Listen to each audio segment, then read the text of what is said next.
Bonjour à tous et bienvenue pour cette vidéo sur les forces de caractère et les vertus. Donc on est sur les piliers de la psychologie positive et donc on va étudier le pilier qui est en rapport avec l'engagement qui se centre justement sur le développement des forces de caractère. Qu'est-ce que c'est les vertus et les forces de caractère? Donc les vertus, c'est les caractéristiques majeures qui déterminent le bon caractère, ce qui fait qu'une personne est bonne.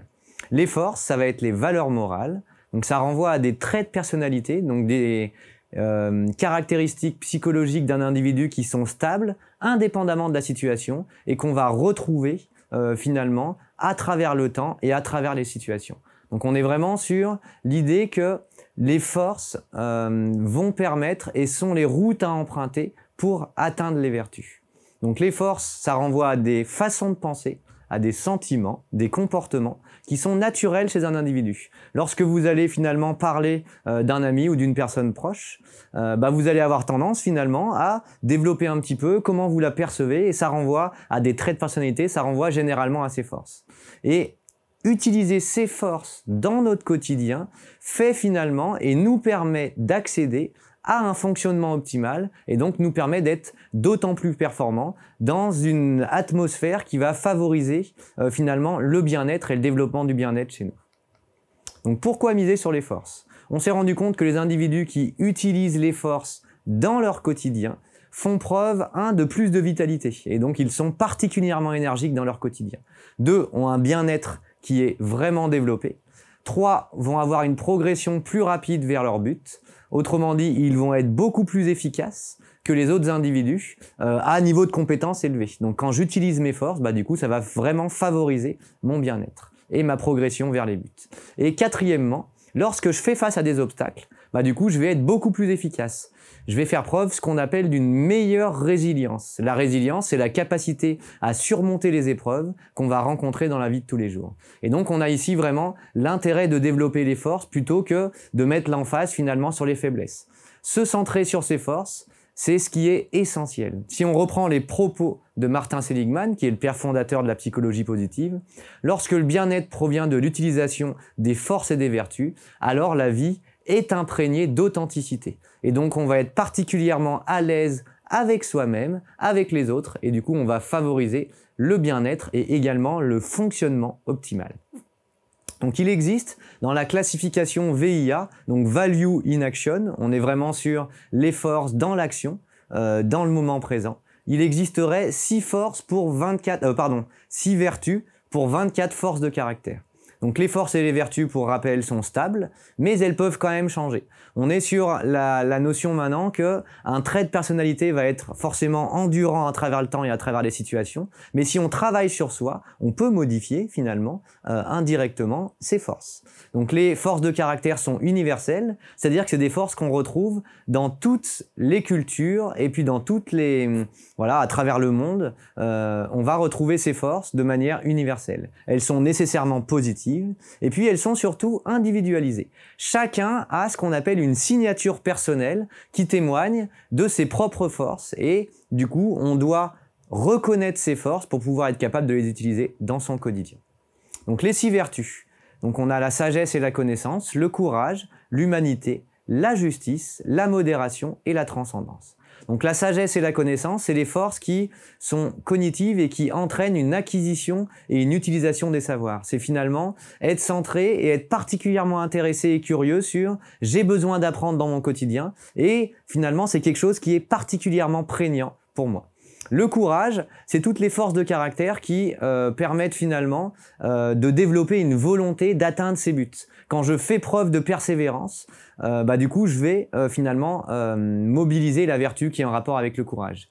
L'humanité, du coup, c'est une vertu qui est hautement sociale et donc on est assez proche finalement des relations positives qu'on a vues sur la vidéo précédente.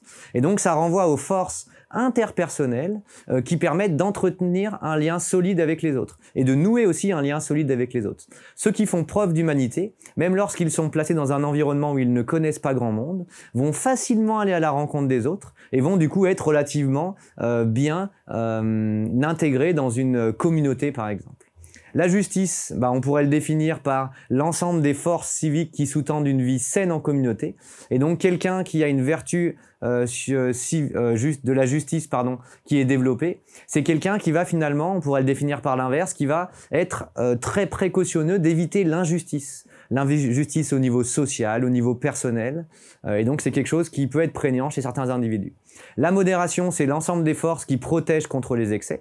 Donc on va dire de quelqu'un qu'il est modéré lorsque finalement quand la situation est positive, il va peut-être relativiser et dire « Ok, c'est très bien, la situation est positive, mais c'est pas la peine de s'enflammer par exemple. » À l'inverse, quand la situation est particulièrement difficile, quelqu'un qui fait preuve de modération est centré finalement sur le fait de dire « Peut-être qu'il y aura des lendemains plus heureux. » Et donc, on ne doit pas se centrer uniquement et être dépendant uniquement de la situation actuelle. Et enfin, la transcendance, c'est une force qui forge les connexions avec l'univers et qui donne du sens à l'existence. Les individus qui font preuve de transcendance, c'est des individus qui sont centrés sur la notion de spiritualité. J'arrive à prendre de la distance avec l'ici et maintenant, avec une vie peut-être un peu matérielle, et je trouve du sens à ma vie dans la relation avec les autres, dans l'entraide par exemple. Donc ces vertus sont reliées à des forces.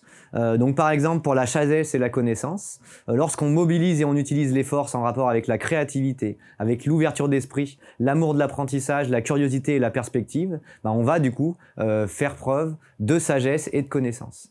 Pareil pour le courage, on est centré sur les forces en rapport avec la bravoure, avec l'intégrité, la persévérance et la vitalité. Pour l'humanité, c'est des forces qui tournent autour de l'intelligence sociale, de la bonté et de l'amour. Donc la vertu de justice se témoigne au travers de forces en rapport avec la citoyenneté, le sens de l'équité et de l'impartialité, et puis tout ce qui est en rapport avec la notion de leadership. Notez bien que le leadership, c'est pas quelque chose qu'on se donne, mais c'est le groupe qui va nous donner finalement indirectement le leadership. La vertu qui est en rapport avec la tempérance va mobiliser les forces du pardon, de la prudence, de la maîtrise de soi, et puis de l'humilité. Et enfin, pour la transcendance, on est en rapport avec les forces sur l'appréciation de la beauté et de l'excellence, la gratitude, l'humour, l'espoir et la spiritualité. Donc si on regarde un petit peu, le graphe peut être présenté d'une manière différente ici. Au centre, vous avez une vie qui est engagée, pleine de sens et puis du coup plaisante. On est sur la notion de bonheur, la notion de bien-être, donc eudémonique et hédonique. Et du coup, pour accéder à ce bien-être, on doit mobiliser les vertus, donc courage, sagesse, justice, tempérance, transcendance et humanité, au travers, dans mon quotidien, de l'utilisation de mes forces. Et c'est ces forces-là qui vont me permettre vraiment de favoriser un fonctionnement optimal et un bien-être dans mon quotidien. Donc on est sur la psychologie positive qui a pour but, 1, de développer les processus et de comprendre les connaissances en rapport avec les éléments du bien-être, et puis 2, d'accompagner les individus pour favoriser finalement le développement de leur bien-être dans leur vie quotidienne. En termes d'application pratique, on va s'appuyer sur la méthode de Niemenk, qui a mis en évidence une méthode en 3 étapes, qui est classiquement utilisée en psychologie, avec une première étape qui renvoie à découvrir. Et donc la découverte, c'est la prise de conscience. Je dois reconnaître, je dois comprendre, je dois connaître les forces qui sont les miennes. Ce qui est important de comprendre, c'est que 1/3 des individus simplement connaissent réellement leurs forces. Et donc, on peut passer un test, on peut faire aussi des tests en rapport avec des tests de groupe sur chacun pour identifier mes forces et puis les forces des autres, pour voir si du coup on a un rapprochement. Et l'idée est vraiment de dire, je dois apprendre à me connaître pour pouvoir après utiliser dans mon quotidien mes forces. Et donc, connaître sa signature personnelle, ces 5 forces les plus importantes, c'est quelque chose d'essentiel et c'est la base pour pouvoir progresser sur ce qui est en rapport avec les forces de caractère. Dans un deuxième temps, je vais chercher à explorer. Donc deuxième étape, j'explore un petit peu comment on développe ces forces, comment elles peuvent se manifester dans le quotidien, qu'est-ce qui va pouvoir permettre de développer ces forces, dans quel contexte elles peuvent être utiles. Donc mieux connaître, mieux comprendre les forces qui sont les miennes. Et enfin, la troisième étape, c'est vraiment le passage à l'acte entre guillemets, et donc l'application. On va de manière volontaire utiliser ces forces et planifier finalement son travail quotidien, ses relations avec les autres, avec l'utilisation de ses propres forces. Comment je peux être en capacité d'utiliser mes forces dans mon quotidien, finalement, pour rayonner un petit peu et être vraiment sur une bienveillance et puis du coup sur un bien-être et un fonctionnement optimal. Donc je vous remercie de votre attention et je vous invite à venir me rejoindre pour découvrir le prochain pilier de la psychologie positive.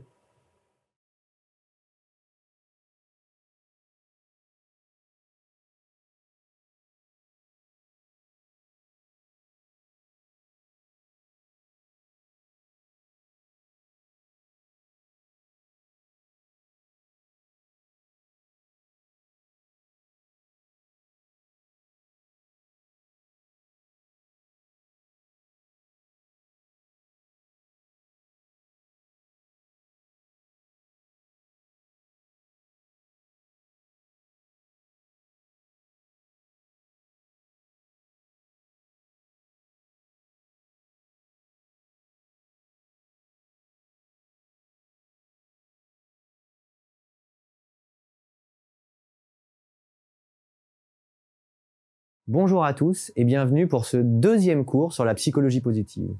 Aujourd'hui, nous allons centrer le propos sur les émotions positives.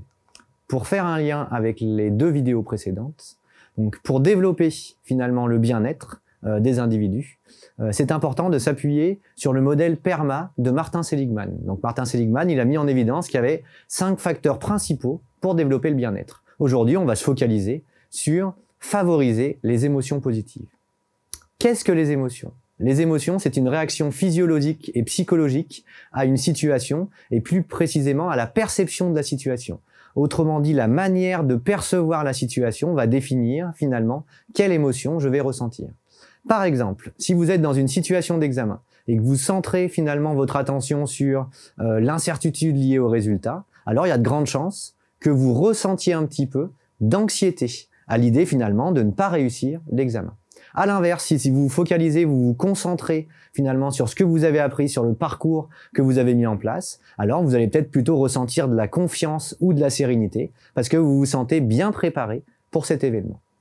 Ce qu'il faut comprendre, c'est que les émotions sont caractérisées à la fois par l'interprétation de la situation et aussi par les expressions faciales. Autrement dit, ce que nous ressentons se voit sur notre visage. Et même si on essaye de contrôler ces émotions, ce n'est pas vraiment possible. Il existe ce qu'on appelle les micro-expressions qui vont arriver ou agir finalement, en tout cas qui vont être visibles par un observateur sur le visage. Donc, dernier élément pour cette introduction et cette définition sur les émotions, c'est la notion d'intelligence émotionnelle. Qu'est-ce que c'est l'intelligence émotionnelle ? C'est la capacité à identifier, exprimer, comprendre, utiliser et réguler ses émotions finalement pour favoriser son bien-être. Et puis réguler aussi les émotions d'autrui et comprendre les émotions d'autrui. Tout le monde n'a pas la même capacité, les mêmes compétences émotionnelles, la même intelligence émotionnelle, mais ce qui est intéressant de comprendre, c'est que ça s'entraîne. Autrement dit, si je m'entraîne finalement à prêter attention à mes émotions, à celles d'autrui, à comprendre l'état émotionnel des individus et à essayer d'interagir avec eux par rapport à ça, alors je vais développer ma capacité, mes compétences émotionnelles. Avançons un petit peu sur la notion d'émotion. Donc vous avez 2 types d'émotions possibles qu'on peut ressentir et on caractérise généralement les émotions comme des émotions positives ou plaisantes et des émotions négatives ou déplaisantes. Ce qu'il faut comprendre, c'est que c'est pas forcément si simple que ça. Et du coup, il est parfois difficile de qualifier une émotion de positive ou négative sans comprendre le contexte. Pour certains, de l'énervement peut être perçu comme quelque chose de positif parce que ça va les aider finalement à mieux fonctionner dans le quotidien. Et on va avoir aussi plus une ambivalence et une complémentarité entre les émotions. Il existe par exemple des mélanges émotionnels et je peux très bien ressentir des émotions à valence positive et à valence négative simultanément. Par exemple, la satisfaction et le bonheur d'avoir obtenu un examen, mon bac par exemple, en observant quand même sur la liste que je peux être triste en même temps pour un collègue qui n'a pas eu finalement son bac. Et donc je vais avoir une certaine ambivalence et ressentir plusieurs émotions simultanément. Si on essaie de comprendre dans un premier temps les émotions négatives, donc la colère, la haine, la peur, le dégoût, la tristesse, la douleur, l'ennui ou l'envie. Donc ce qu'il faut comprendre, c'est qu'elles sont normales. Autrement dit, il est tout à fait normal et adapté de ressentir des émotions négatives, des émotions plaisantes. Et même, contrairement à ce qu'on pourrait croire, par exemple, si on prend Descartes, depuis une approche de Descartes, c'était l'idée de dire Pour bien vivre dans son quotidien, il faut séparer les émotions et les cognitions. Et les émotions vont perturber le fonctionnement individuel. Ce n'est pas le cas. Même les émotions négatives, aujourd'hui, on le sait qu'elles facilitent l'adaptation à l'environnement. Pourquoi? Parce qu'elles permettent de déclencher des comportements spécifiques par rapport à une situation, qui vont finalement nous permettre de nous adapter à la situation. Mettons si je marche dans la rue le soir, du coup c'est une rue un peu isolée, il n'y a pas trop de lumière, j'entends un petit bruit, et ben il est possible que je ressente de la peur. Avec cette peur, on va avoir une redistribution au niveau sanguin par exemple sur les extrémités pour favoriser la fuite, et il est possible que du coup j'ai besoin dans cette situation-là, parce que quelqu'un est derrière moi qui est pas bienveillant avec moi, de fuir. Et donc la peur va me permettre d'être plus efficace dans ma réaction par rapport à l'environnement. Et donc la peur, la colère, le dégoût, la tristesse nous donnent des informations importantes sur notre manière de percevoir le monde. Les émotions positives, quant à elles, renvoient par exemple à la joie, la gratitude, la sérénité, l'espoir, la fierté, l'amusement ou l'admiration. Elles nous font du bien.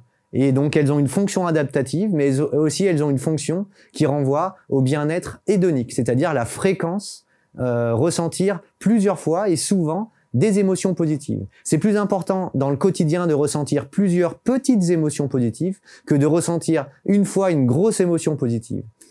Et donc l'idée des fonctions adaptatives pour les émotions, c'est qu'elles vont nous permettre de repérer finalement et de comprendre les situations où on est relativement bien, où on se sent bien, et donc on est sur une approche par les thérapies comportementales et cognitives, travailler un petit peu sur notre manière de voir le monde, de comprendre le monde, pour contrôler indirectement notre perception du monde.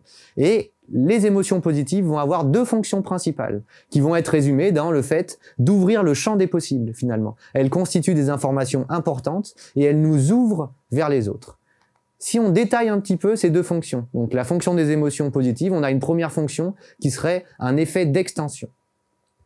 Un petit jeu à présent pour vous présenter un petit peu cet élément-là. Si vous regardez la figure qui est en haut, vous avez donc finalement ici en haut, un peu plus loin, voilà là, vous avez trois carrés qui sont sous une forme de triangle. L'idée est de dire, je vais vous demander, à votre avis, est-ce que cette forme géométrique du haut ressemble plus à celle d'en bas à gauche, qui serait des triangles en forme de triangle, ou celle d'en bas à droite, qui serait des carrés en forme de carré. Je vous laisse 5 secondes pour vous décider.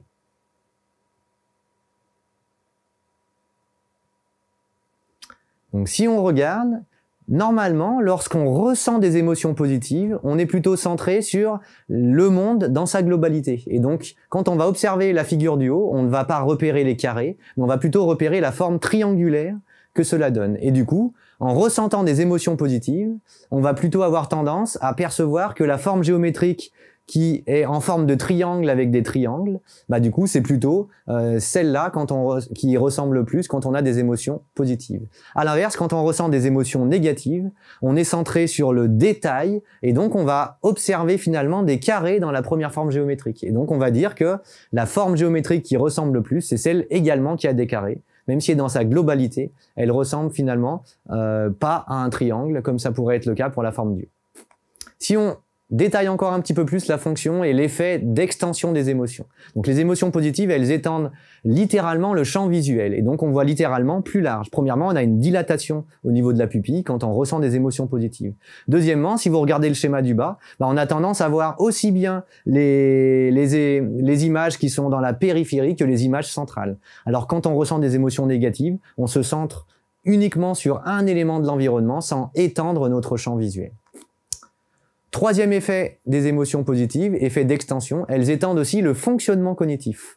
Lorsqu'on ressent des émotions positives, il y a toute une série de travaux qui ont été mis en place par Eisen et collaborateurs qui montrent que finalement, on va être beaucoup plus créatif, on va trouver des solutions qui sont plutôt originales. Dans des négociations commerciales, on va être plus fort, entre guillemets, pour faire acheter aux consommateurs finalement un article. On va être meilleur dans notre prise de décision médicale, c'est-à-dire que les médecins à l'heure actuelle utilisent dans le bloc opératoire finalement des musiques qui leur permettent de ressentir des affects positifs en fond. Et enfin, du coup, au niveau scolaire, lorsqu'on ressent des émotions positives, on a des meilleures performances. Dernier élément sur l'effet d'extension, ça permet aussi d'étendre le rapprochement par rapport aux autres. On a tendance, lorsqu'on ressent des émotions positives, à se sentir plus proche de notre colocataire, par exemple, ou de la famille. On va être peut-être avoir un rapport plus fort avec différentes personnes et on va avoir un rapport plus fort aussi avec la nature. Donc l'idée est vraiment de dire que lorsqu'on ressent des émotions positives, on a envie d'aller vers les autres, même si on n'est pas dans la même catégorie socio-professionnelle, dans la même catégorie sociale, dans la même ethnie, où on a de différences de tel ou tel paramètre. Deuxième effet des émotions positives, c'est ce qu'on appelle l'effet développé.